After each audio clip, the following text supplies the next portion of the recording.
Skuktash, Sopam Tekamenyay. My name is Susanna Osif, and I proudly represent the Gila River Indian community, home to the Akimaratam people and the Pipash.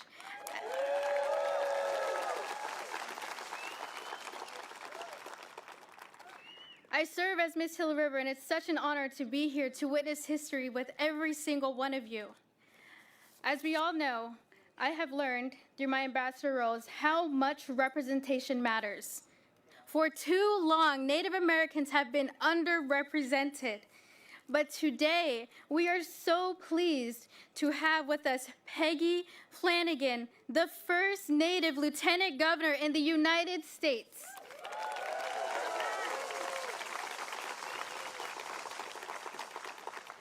It is my distinct honor to introduce Deb Haaland of the Secretary of the Interior. Madam Secretary, our Auntie Deb.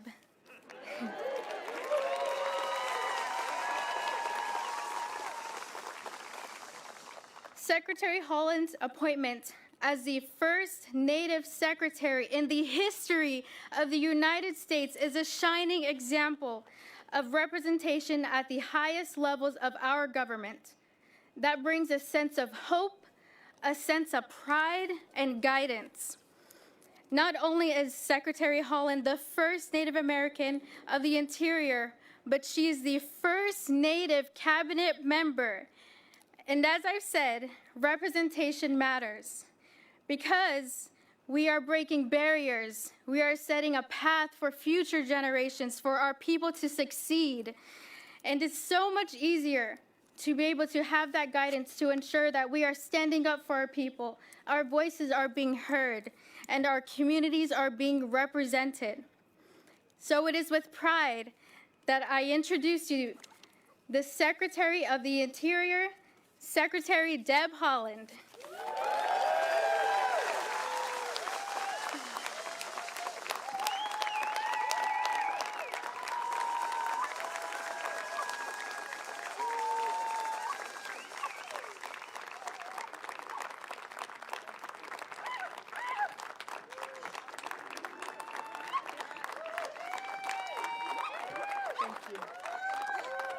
Thank you.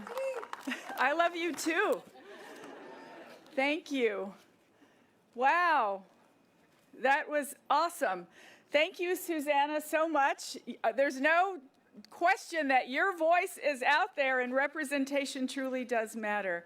Guatsi haupa duhiname etzatuitsa shuimi hanu, ziatimai shuimi hanu. Good morning, relatives and friends. It's such an honor to be here today to join all of you on this important day. Governor Lewis, thank you so much for your amazing and wonderful hospitality. I'm so happy to be back at the Gila River Indian community. Today, we welcome President Joe Biden to the ancestral homelands of the Pima and Maricopa peoples.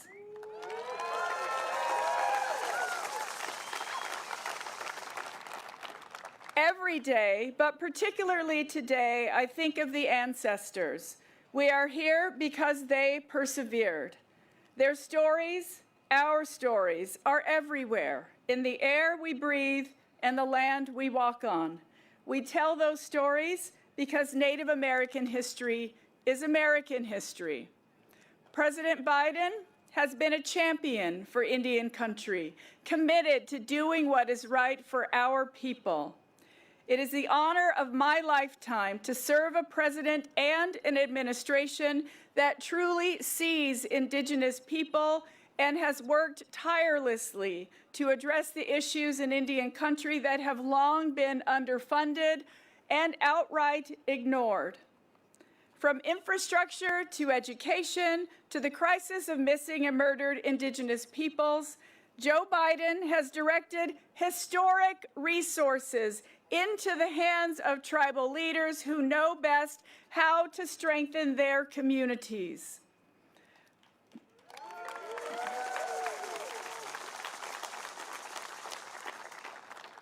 For much of this country, boarding schools are places where affluent families send their children for an exclusive education.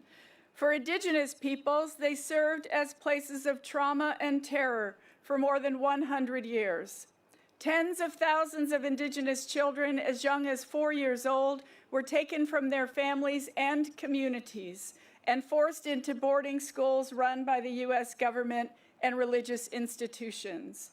These federal Indian boarding schools have impacted every Indigenous person I know. Some are survivors, some are descendants, but we all carry the trauma that these policies and these places inflicted. This is the first time in history that a United States Cabinet Secretary has shared the traumas of our past, and I acknowledge that this trauma was perpetrated by the agency that I now lead.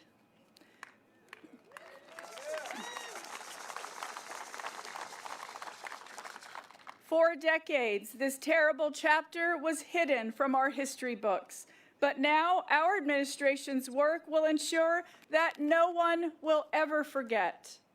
Over the past 3 years, Interior's Federal Indian Boarding School Initiative has shed light on this horrific era of our nation's history, a federal agenda to assimilate and eradicate Native peoples.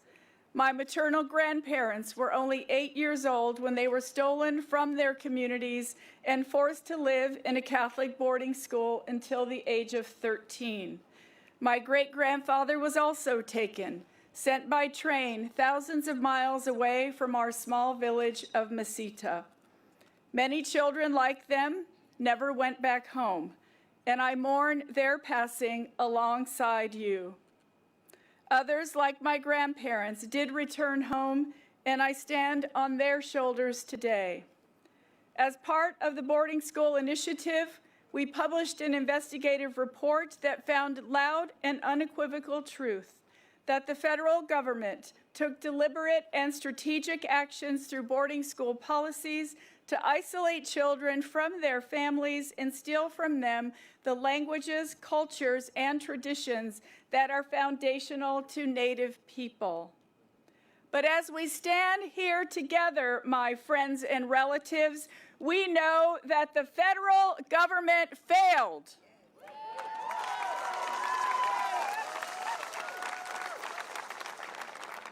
It failed to annihilate our languages, our traditions, our lifeways. It failed to destroy us because we persevered.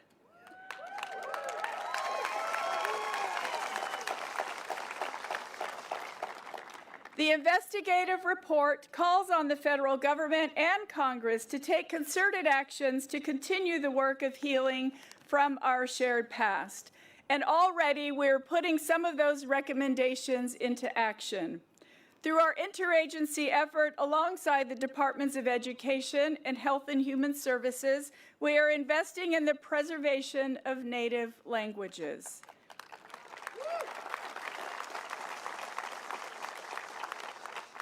We are developing a 10-year national plan guided by tribal leaders and Native language teachers, which will be released soon. The painful loss of our Indigenous languages has been a consistent topic as we have met with survivors across our nation, from Hawaii to Michigan to right here in Arizona. We are also continuing to ensure that our stories are told so that future generations will understand the impacts and intergenerational trauma caused by the boarding school policies.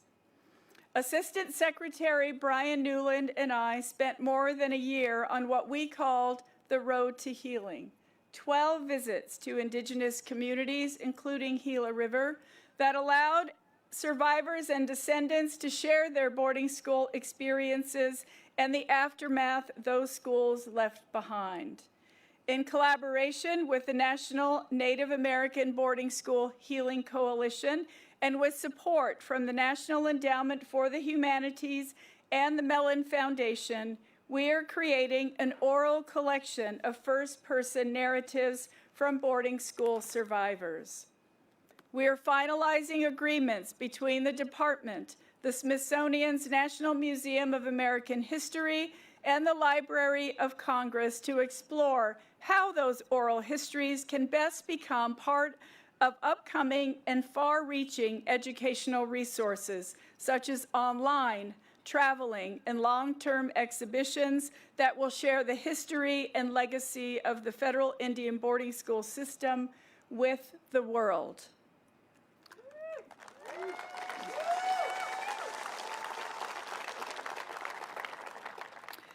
So many of you have been crucial to this process. That includes the Interior Department staff, many of them Indigenous and here today, who worked through their own trauma to support this initiative. And I am incredibly grateful to my staff for everything they have done from the time this administration started.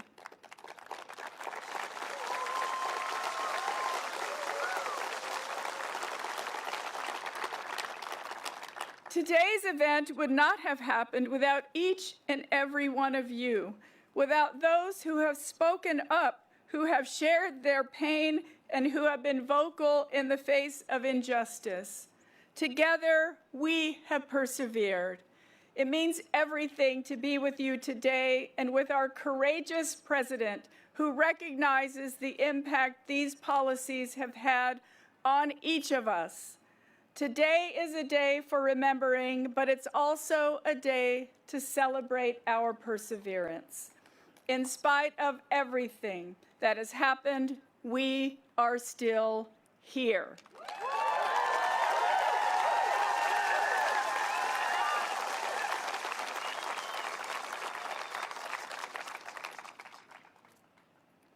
We are here healing our souls and carrying the strength of those who came before us. We are still here in prayer and ceremony, and we are still here doing our best to speak our languages, even if our parents were afraid to teach us, because that's how we honor those who sacrificed so that we could all be here today.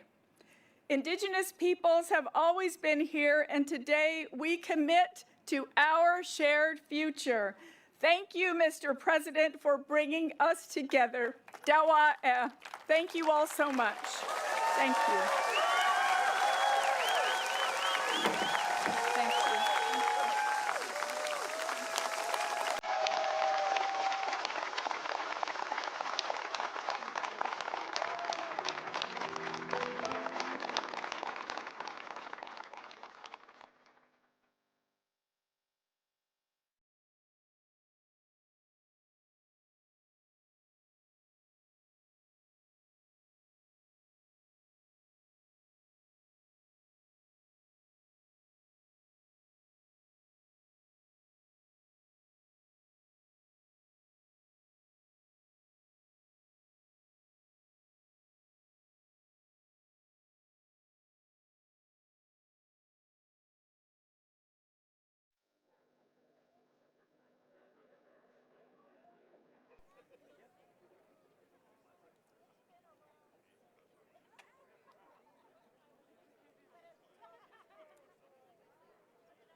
Please welcome President Joe Biden, accompanied by Governor Stephen Lewis.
Skagsiatic. I am Stephen Rowe Lewis, Governor of the Gila River Indian Community.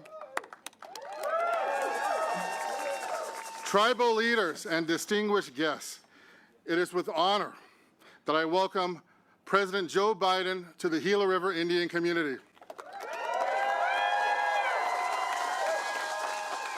My earlier words describe the many contributions that President Biden has made to our tribal nations with investments, saving lives, changing communities. I know I speak for everyone when I say that we've never had a president and vice president who have done more for Indian country, and we can never forget the incredible heart, his ibada of the First Lady.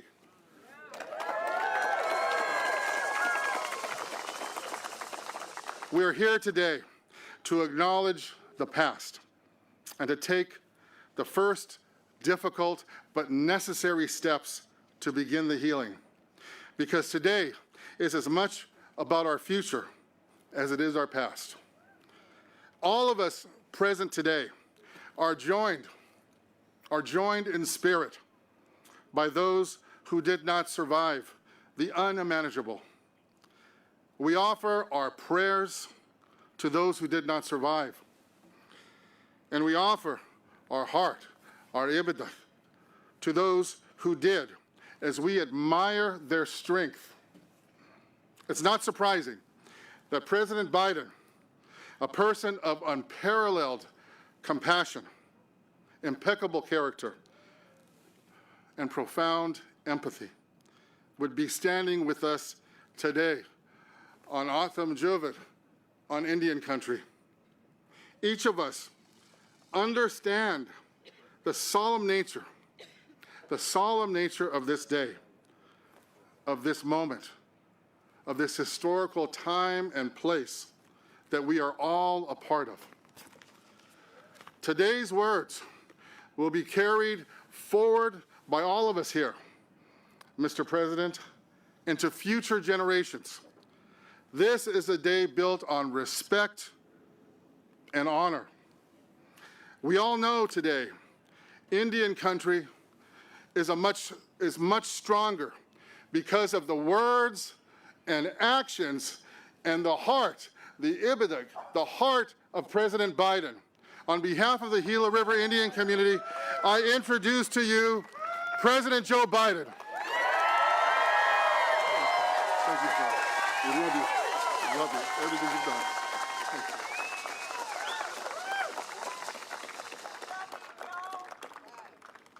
I'm Joe Biden. I'm Jill Biden's husband.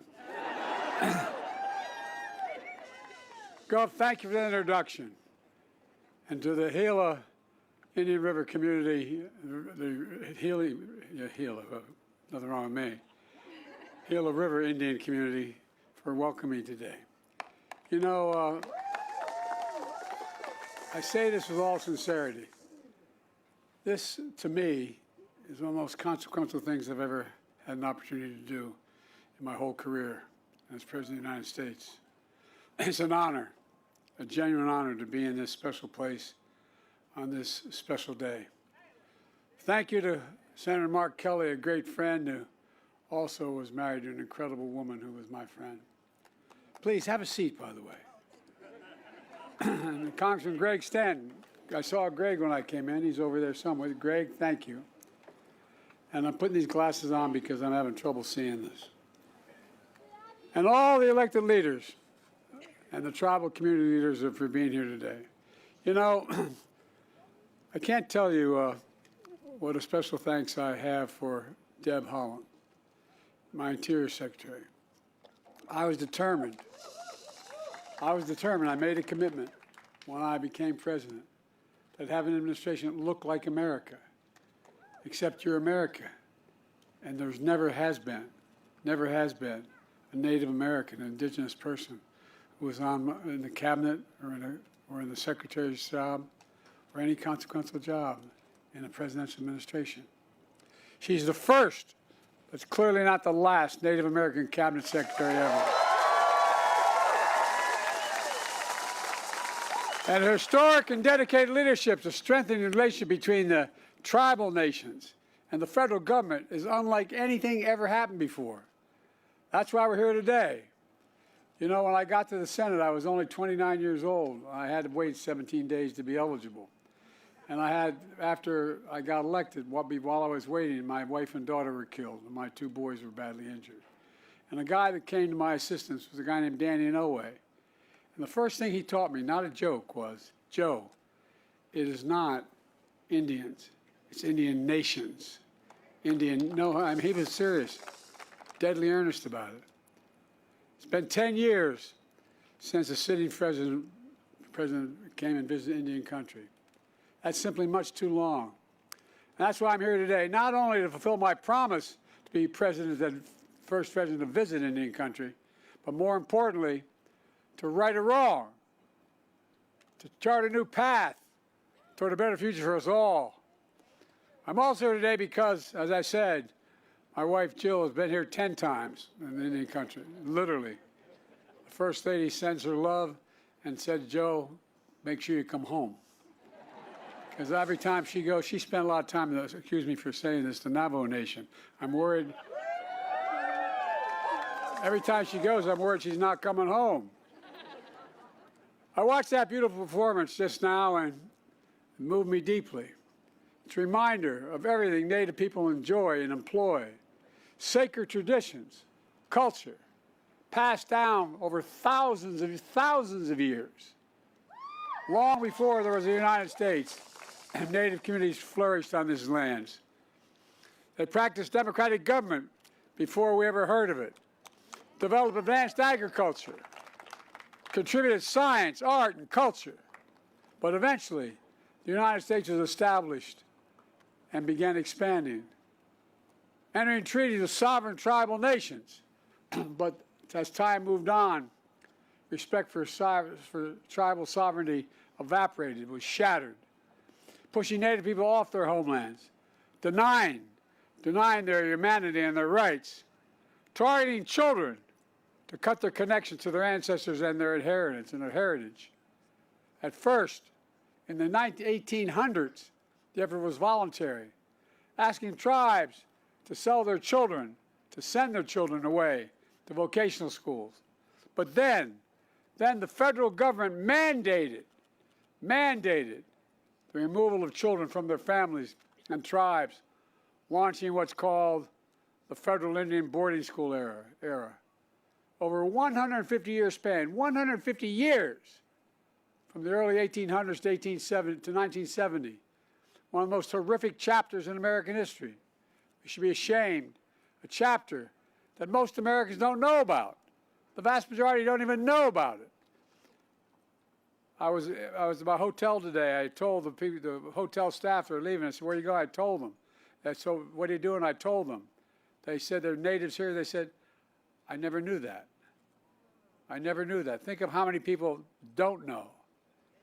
As president, I believe it's important that we do know.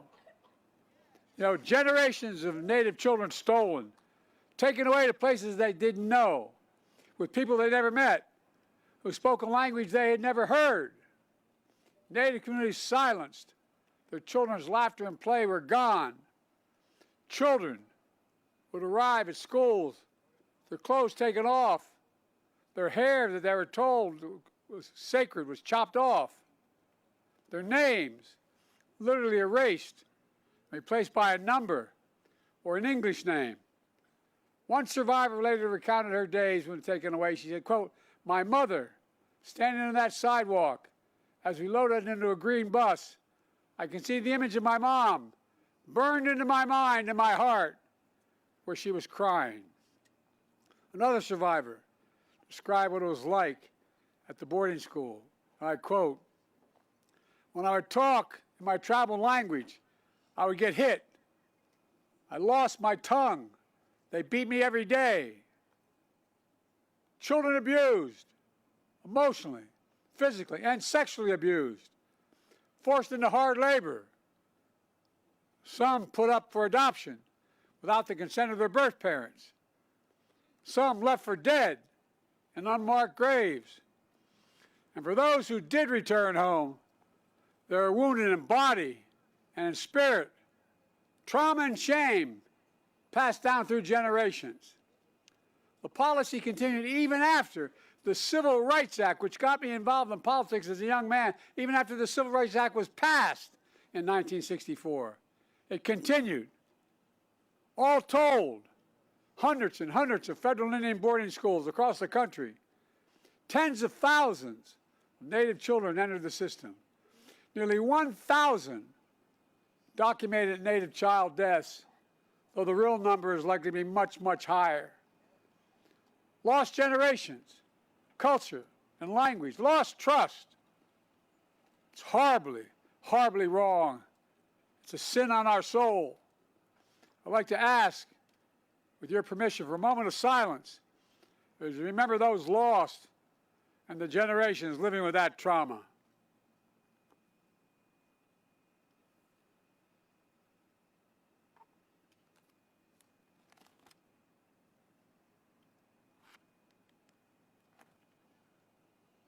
After 150 years, the United States government eventually stopped the program. But the federal government has never formally apologized for what happened until today. I formally apologize as President of the United States of America for what we did. I formally apologize. And it's long overdue at a tribal school in Arizona, a community full of tradition and culture, and joined by survivors and descendants to do just that. Apologize, apologize, apologize. Rewrite the history book correctly. I have a solemn responsibility to be the first president to formally apologize to the Native peoples. Native Americans, Native Hawaiians, Native Alaskans, and federal Indian boarding schools. It's long, long, long overdue. Quite frankly, there's no excuse that this apology took 50 years to make. The federal Indian boarding school policy, the pain it has caused, will always be a significant mark of shame, a blot on American history. For too long, this all happened with virtually no public attention, not written about in our history books,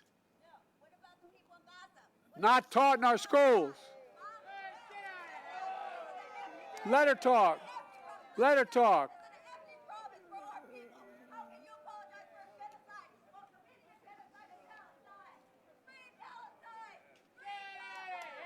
Oh, no, let her go. There's a lot of innocent people being killed. There's a lot of innocent people being killed, and it has to stop. For those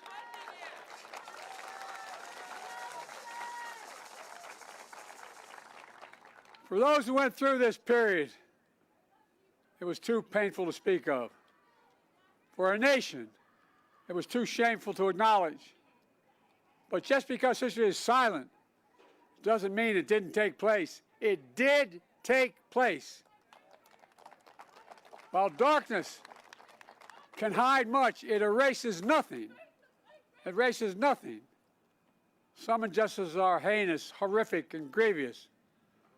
They can't be buried, no matter how hard people try. As I've said throughout my presidency, we must know the good, the bad, the truth of who we are as a nation. That's what great nations do. We're a great nation. We're the greatest of nations. We do not erase history. We make history. We learn from history. And we remember so we can heal as a nation. It takes remembering. This formal apology is a culmination of decades of work by so many courageous people, many of whom are here today. Survivors and descendants, allies and advocates, like the nation's Native American Boarding School Healing Coalition. And all of you are part of that. Stand up. Stand up.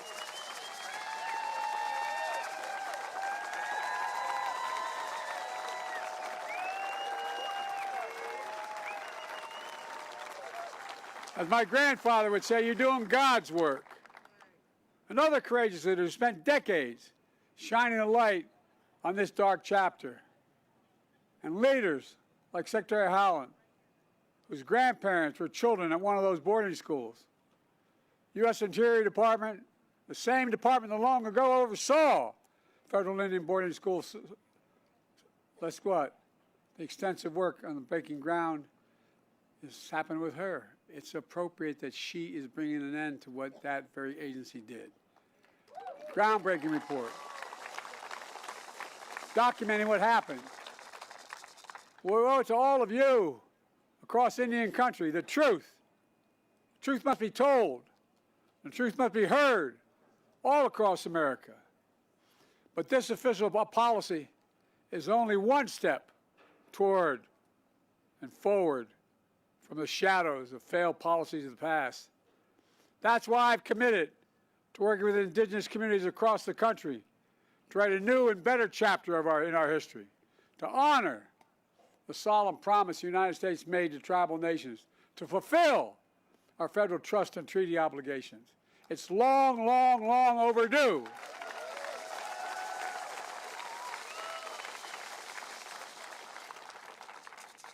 And I say this with all sincerity. From day one, my administration, Jill and I, Kamala, Secretary Howland, our entire administration have worked to include indigenous voices in all we do. Along with Secretary Howland, I've appointed Native Americans to lead across the federal government. I signed a groundbreaking executive order to give tribes more autonomy to make your own decisions, requiring federal agencies to streamline grant appropriations and applications, to co-manage federal programs, to eliminate heavy-handed reporting requirements. It's about representing your autonomy. And I might add, it's a hell of a lot more efficient when you do it too. Folks, I'm proud to have reestablished the White House Council on Native American Affairs, relaunched the White House Tribal Nation Summit, and taken historic steps to improve tribal consultation. With the historic laws I've signed, we're making some of the most significant investments in Native communities ever in American history. It's part of my Invest in America agenda, and it's helping all Americans from every state and every tribe, and that's good for all America. Helping Native communities get through the pandemic with vaccine shots in arms and checks in pockets. I'm proud this helped cut child poverty in Native communities by more than 1/3. I'm proud our economic plan has created 200,000 jobs for Native Americans. Record low employment in Native communities. With the strong support from Secretary Howell and all of you, we're finally modernizing tribal infrastructure, for God's sake. Building new roads, new bridges, delivering clean water, affordable high-speed broadband in every Native community, and so much more. Folks, we're just getting started. We're making historic climate investments in clean energy, conservation, clean water, Native communities, including co-stewardship of our land and waters. We just designated the first National Marine Sanctuary proposed by indigenous communities, which is off the coast of California. We just got that done. And I've restored and designated multiple national monuments to honor tribal nations, including the ancestral footprint of the Grand Canyon right here in Arizona, where I had the honor of visiting. It's breathtaking. It was breathtaking. I secured the first ever advanced funding for Indian health services, so tribal hospitals can plan ahead, order supplies, hire doctors, and know that the money will be there. We're also preserving ancestral tribal homelands, restoring salmon and other native fish, recognizing the value of indigenous knowledge and languages, especially those damaged in the boarding school era. In fact, my administration was proud to defend the Indian Child Welfare Act. An act that was passed in 1970 in no small part to remedy the harms of 150 years of taking Native children away from their families. But, as you all know, that act was challenged just a few years ago in the summer of 2023. Those who opposed us challenged challenged on the ground that Native families should not have priority over everyone else in adopting Native children. Well, I took that all the way to the Supreme Court, and we won. We won.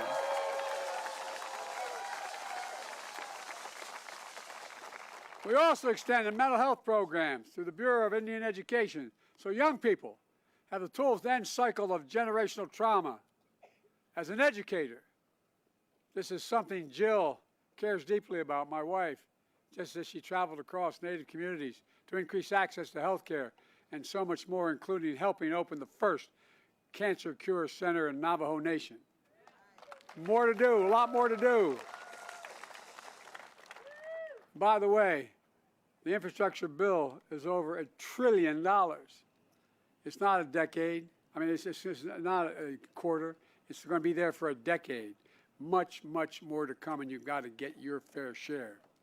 By authorizing the Violence Against Women Act, an act that I took great pains in writing 30 years ago, we also reaffirmed tribal sovereignty, expanded tribal jurisdiction in cases where outside predators harm members of your nation. And as we mark Native American History Month in November, this November, we recognize the contributions of indigenous people to American history. You are the first Americans. I might add, you're among the most patriotic Americans. Oh, that's a fact. The whole America should know, all Americans should know, indigenous people volunteer to serve in the United States military 5 times more than any other single group. 5 times. 5. Many having paid the ultimate sacrifice in every war since our founding. To all of you, thank you. Thank you for serving in so many ways as first responders, artists, entrepreneurs, educators, doctors, scientists, and so much more. Sharing your culture and your knowledge for the good of future generations. Believing in possibilities, the possibility to usher in a new era to a nation-to-nation relationship grounded in dignity and respect. It matters. My dad used to have an expression, Joey, everyone's entitled to be treated with dignity. Everyone's entitled. He meant it. Well, let me close with this. This is about restoring your dignity.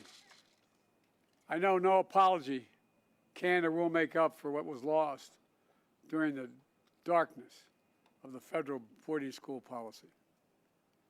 But today, we're finally moving forward into the light. As President of the United States, I've had the honor to bestow our nation's most prestigious medals to distinguished people and organizations all across America. That includes Native Americans who survived the boarding school era. Early in my term, I bestowed the Medal of Freedom, our highest civilian honor, on a man, my grandfather, who was an Irish immigrant and was not treated very well because he was an Irish Catholic in the coal mine era in Scranton. But he went on to be an All-American football player at Santa Clara. And every time they talked about All-Americans, he'd say, Joey, the greatest athlete in American history is Jim Thorpe. Oh, I'm serious. I knew a lot about Jim Thorpe before some of you probably even knew. As a child, Jim was taken from his home, but went on to become one of the greatest athletes ever in all American history.